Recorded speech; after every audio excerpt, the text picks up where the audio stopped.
Hello, I'm Svitek, 360 Creative Coach, and in this episode, I want to talk about revision mode and final draft.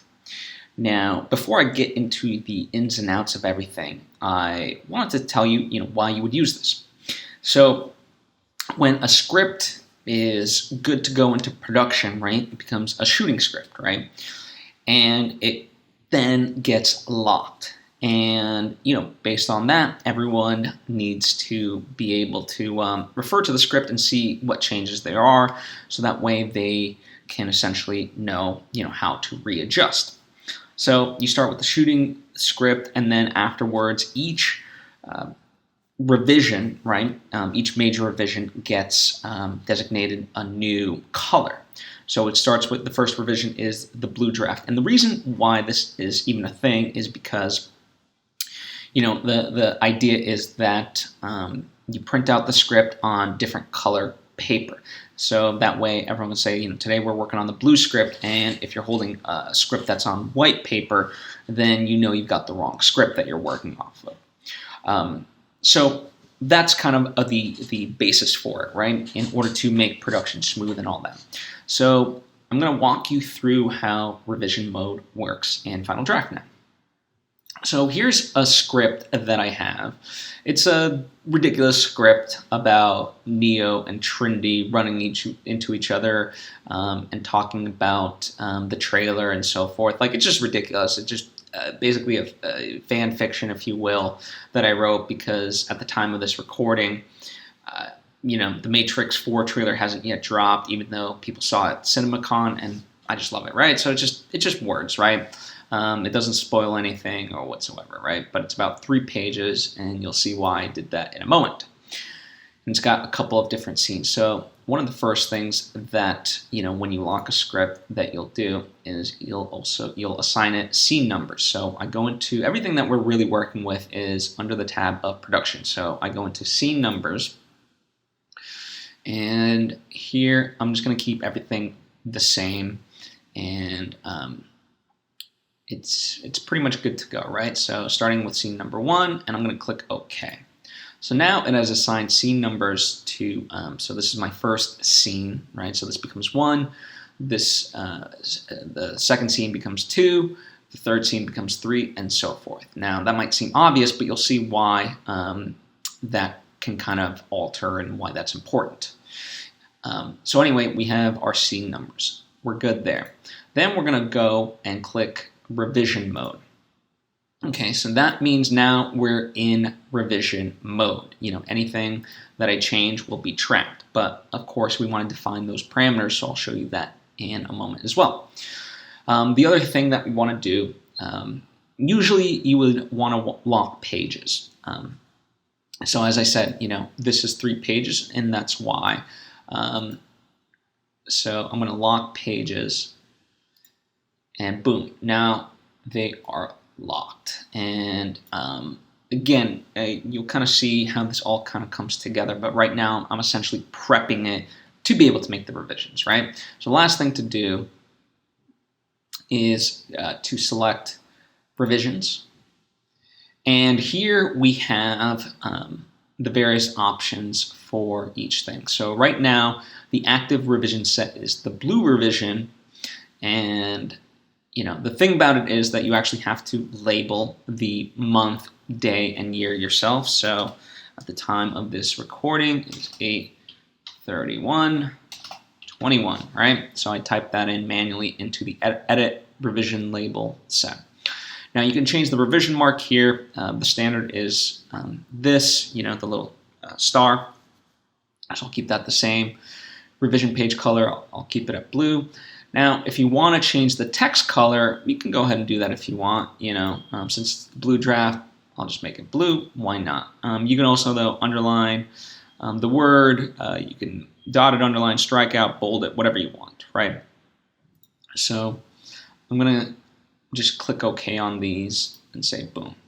So now, if I want to make changes, I can go ahead and do that. Now, I might see this, and so I like scene 1, I like scene 2, but realize, maybe we should introduce the agents a little bit early on as well. So I'll go ahead and, oops, I haven't actually saved that. So, okay, so here I'm going to write exterior roof top, same time,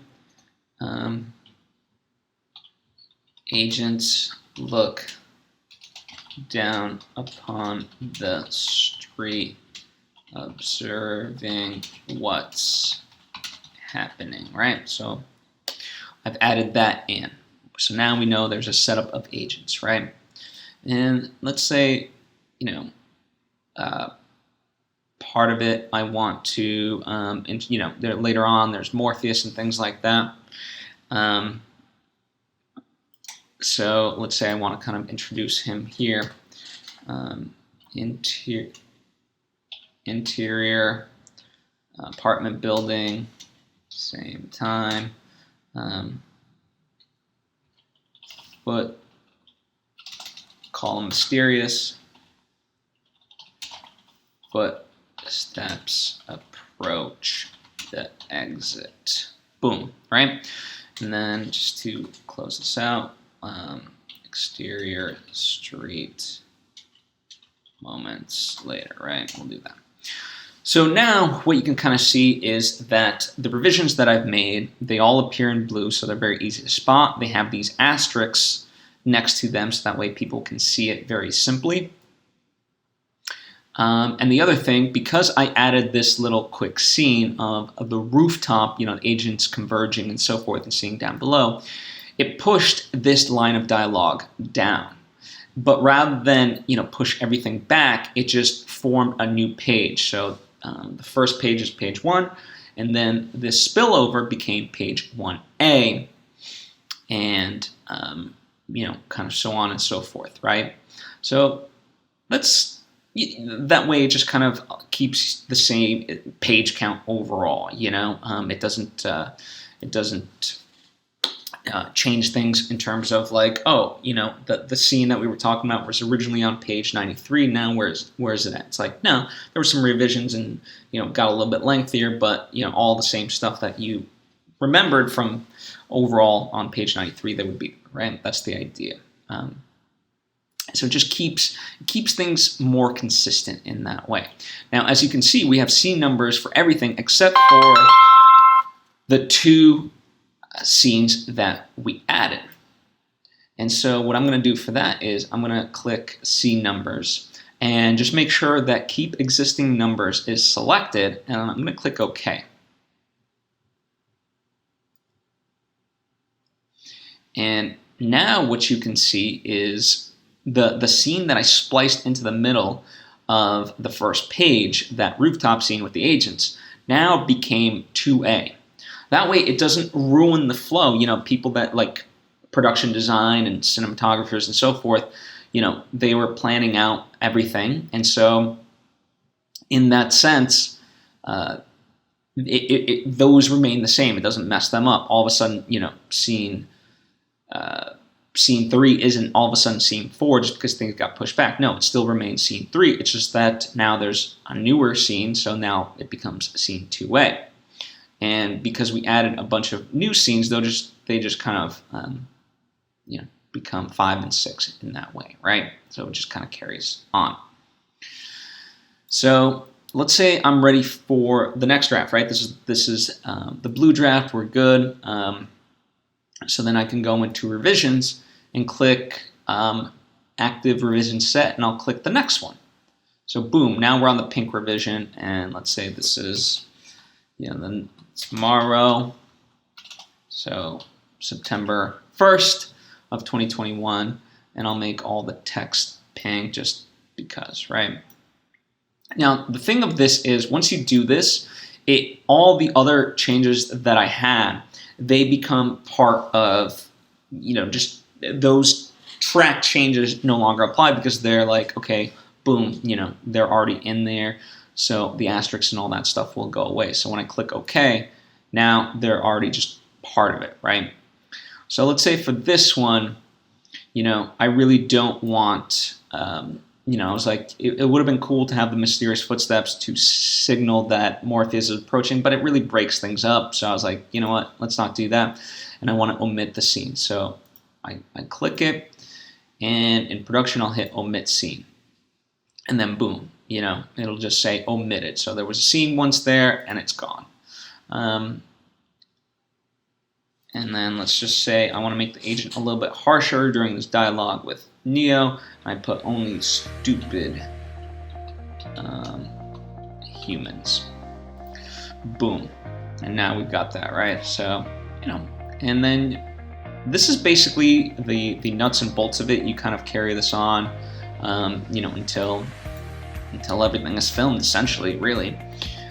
But this is how you track changes. This is how you utilize revision mode and all that. As always, if you have any questions or thoughts of your own, please comment down below or hit me up on social media at Svitek. Thank you for tuning in. I truly hope this helps you, and I hope to see you next time.